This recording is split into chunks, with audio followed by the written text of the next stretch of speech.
ना अभी राजनीति और ना अभी पार्टी, फिर भी जिस तरीके से अपनी तरफ से 100% दे रहे हैं, लोगों की बच्चियों की शादी करा रहे हैं, गरीब लोगों की, वो हमेशा करते आ रहे हैं खान परिवार। आज मेरे साथ साहिल खान हैं और साहिल खान जी के परिवार ने आज 5 बेटियों की शादी कराई है। साहिल भाई, सबसे पहले स्वागत करता हूं। बहुत बहुत शुक्रिया आपका अज्जू भाई आने के लिए, बहुत बहुत शुक्रिया। आज 5 लड़कियों की शादी कराई है, कैसे देखते हो? देखिए, बहुत खुशी का दिन है, हम तो बहुत खुश हैं। हमारी 4 बहनों की शादी हुई है, 4 भाइयों की शादी हुई, 5 की हमारी बहनों की शादी हुई है, तो बहुत खुशी का दिन है। मैं तो दुआ करता हूँ कि वो लोग खुश रहें, और मैं समझता हूँ कि अल्लाह का बहुत बड़ा एहसान है हमारे ऊपर कि अल्लाह ने हमें ज़रिया बनाया है कि हम जो मदद जो है, जो गरीबों को उनका हक जो है वो हक देने का उनको काम कर रहे हैं। मैंने सुना है कि 20 से ऊपर की शादी करा दी है और टारगेट जो है वो 50 का है, और अभी तकरीबन खालिद खान साहब कह रहे थे कि अभी अल्लाह हमें होड़ दे और हम इसको मुकाम को आगे तक भी जारी रखें। देखिए, ये हमारा कोई टारगेट नहीं हम इस तरह से देख रहे हैं। वो तो देखिए, चुनाव में हमने ये वाली बात बोली थी, क्योंकि उसमें मेरे साथ जो नाजायज़ डिमांड हो रही थी वो आपको पता है, वो मैं पुराना नहीं जाना चाहूँगा उस बयान के ऊपर।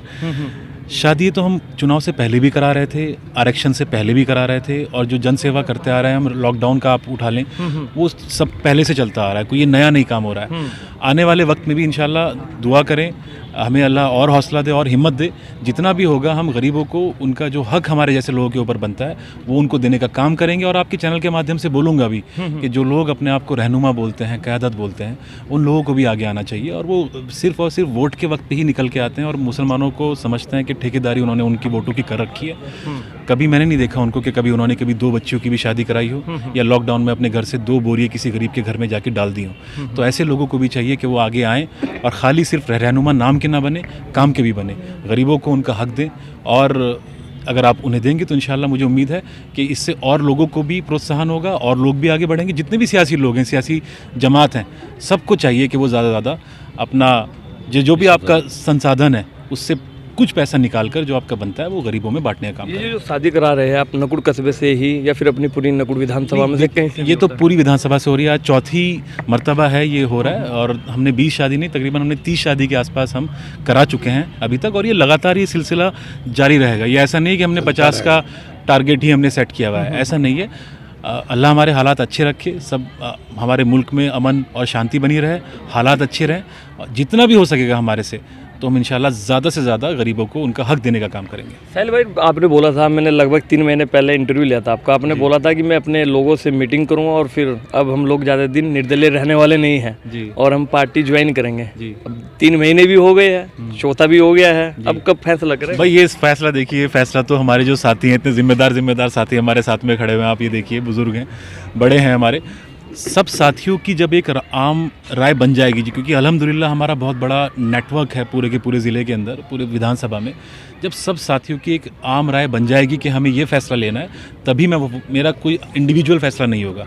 जहाँ पर हमारे साथियों को और हमें मान सम्मान मिलेगा, हम उस पार्टी में जाएंगे, और इंशाल्लाह जी तोड़, जैसे हमने पहले दूसरी पार्टियों के लिए मेहनत करी है, बेलॉस होकर मेहनत करी है, धोखे मिले हैं हमें, जब भी वक्त आता है चुनाव के वक्त हमारा टिकट काट दिया जाता है। चलो, सपा ने भी धोखा दे दिया, बसपा ने भी धोखा दे दिया, अब कौन सी देखेंगे? अब देखिए, वही वाली बात है, देखिए चुनाव में हम किसी चीज़ को दरकिनार नहीं करते।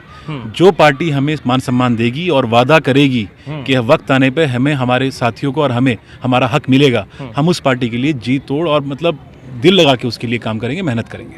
कहीं वो वादा उनसे ना हो जाए जो आपको छोड़ गए हैं, अहम वक्त पर छोड़ा है दोनों ही पार्टियों ने, कि साहिल खान फिर कहे कि बहुजन समाज पार्टी या समाजवादी पार्टी? कुछ भी हो सकता है, देखिए ये वक्त के ऊपर डिपेंड करता है, लेकिन देखिए सियासी फैसले बहुत सोच समझ के ही लिए जाएंगे, और सियासी फैसले हमेशा साथियों की मर्ज़ी से लिए जाते हैं। अगर मेरे साथी मुझे बोलते हैं कि वापस इन दोनों पार्टियों में से किसी एक पार्टी में जाना है, तो मुझे उससे भी कोई परहेज़ नहीं है, लेकिन बशर्ते बात दमदारी की होनी चाहिए, बात ये ना हो कि वादे कुछ और हो जाएं और ऐन वक्त पे आके धोखा मिले, बस वो उससे थोड़ी तकलीफ होती है। पूरी डिमांड रख के जाना है आपके पार्टी? जी बिल्कुल, क्यों नहीं, और हमारा हक भी बनता है। अगर आप पब्लिक के बीच में बने हुए हैं, आप पब्लिक के काम करा रहे हैं, थाने तहसील के सारे काम आप करा रहे हैं, सेवा भी कर रहे हैं, तो हमारा हक भी बनता है। तो पार्टी कौन सी देख रहे हैं, कौन से में दिख रहा है कि इसमें हम सही रहेंगे? भाई, सब पार्टी अच्छी है, भाजपा को छोड़ के, भाजपा ने ही यहाँ पे डिवाइड क्रिएट किया हुआ है। हाँ। हिंदू मुसलमान का, राम मंदिर का, कभी राम मंदिर की बात होती है, कभी मस्जिद की, कभी गुरुद्वारे की, मतलब ये सब चीज़ें हिंदू मुस्लिम सिख ईसाई सबको इन्होंने बांटने का ही काम करा है। कभी धर्म के नाम पे बांटते हैं, कभी जातियों के नाम पे बांटते हैं।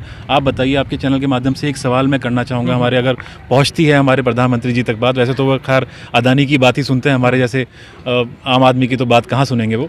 लेकिन मैं उनसे पूछना चाहूँगा कि वो प्रधानमंत्री जो हैं वो पूरे देश के हैं, और इस देश में तमाम तरह के यहाँ पे धर्म हैं, बिरादरियाँ हैं। वो सिर्फ एक धर्म के लिए मंदिरों के जो चक्कर काट रहे हैं और एक तरह से दूसरे धर्मों को बिल्कुल साइडलाइन करके जो अपीजमेंट की, वो जो बोलते थे, कांग्रेस को टारगेट किया करते थे कि ये अपीजमेंट की पॉलिटिक्स कर रहे हैं, तो क्या प्रधानमंत्री जी वही नहीं कर रहे हैं? प्रधानमंत्री का कोई धर्म ऐसे होना नहीं चाहिए, क्योंकि प्रधानमंत्री सबके हैं, देश के हर एक नागरिक के हैं। ऐसे मंदिरों में जाना और इस तरह से अपना प्रमोशन करना, इस तरह से कि जैसे कि वो राम को लेके आ गए, वो कहते हैं जो राम को लाए हैं हम उनको लाएंगे। आप बताइए, भगवान को कोई लेके आने वाला है? अरे भाई, राम इनको लेके आए थे। जो हमारे मर्यादा पुरुषोत्तम राम जी हैं, वो भाजपा को सत्ता में लेके आए थे, और अब आप देखिएगा कि राम जी ही इनको सत्ता से बाहर भी करेंगे। और लोकसभा चुनाव से पहले पार्टी में किसी में जाएंगे या फिर उसके बाद जाएंगे? देखिए, डिपेंड करता है। देखिए, सियासत में कुछ पता नहीं होता। जैसे कि मुझे बिल्कुल भी उम्मीद नहीं थी कि 5 साल काम करने के बाद, काम करवाने के बाद, आपको सारा पता है, तीतरों की रैली में भी मैंने जी तोड़ मेहनत करी थी।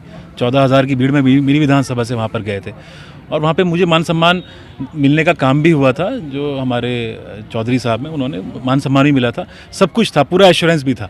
लेकिन बात यह है कि जब वक्त आता, भी बैठ गए थे। हाँ, सब कुछ हो गया था लेकिन जब वक्त आया तो पता चला कि भाजपा से कोई बंदा आया, मेरे से बात भी नहीं करी गई, कुछ भी नहीं कहा गया, उसका टिकट हो गया, तो मुझे तो उसमें धक्का लगा था। उस वक्त भी मेरे साथियों ने यही बोला था कि आप किसी तरह से करके बसपा से टिकट लेके आइए, आपको बसपा से चुनाव लड़ना है हर हालत में। वो भी साथियों की डिमांड थी, और साथियों के कहने पर मैं बसपा से टिकट लेके आया और मैं लड़ा। 55,000 के करीब वोट मिला, बहुत कम वक्त में।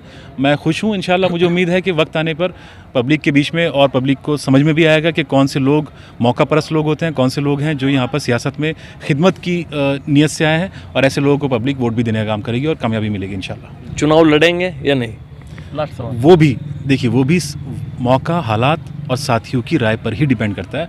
जब इंशाल्लाह अगर ऐसा हमें मौका लगा, ऐसे हालात बने कि हमें चुनाव लड़ना चाहिए, तो क्यों नहीं लड़ेंगे? जब सारे चुनाव में तो हम हर चुनाव में एक्टिव रहते हैं, सियासत कर रहे हैं, तो चुनाव छोड़ना ही नहीं कोई भी, बस सब जो भी आएगा तो लड़े जाएगा भाई। देखिए, जब तक कलम में ताकत नहीं आएगी तो मैं तो कहता हूँ, अगर मेरे हाथ में ताकत होती, हो सकता है मैं यहाँ पे सैकड़ों जो हमारी बच्ची हैं उनका विवाह करा रहा हूँ। देखिए, जो भी मैं कर रहा हूँ अपने पास से कर रहा हूँ, कोई सरकार का सपोर्ट नहीं है। जब हमारे पास, हमारी कलम में ताकत होगी और हमारे पास ताकत होगी कि हम सरकार से काम करा सकते हैं, तो हम ये बहुत बड़े स्तर पे करा सकते हैं। पब्लिक को भी समझना होगा कि ऐसे लोगों को ताकत दें जिनका मकसद अपनी जेब भरना नहीं है, बल्कि गरीबों की खिदमत करना है। तो इंशाल्लाह मुझे उम्मीद है कि वो वक्त भी आएगा। दोस्तों, ये थे साहिल खान जी। आज जो है अपने नकुड़ कार्यालय पर 5 बेटों की शादी कराई। तो बने रहिए हमारे TTC न्यूज़ चैनल पर। मिलता हूँ आपको किसी नई वीडियो के साथ, तब तक के लिए शुक्रिया।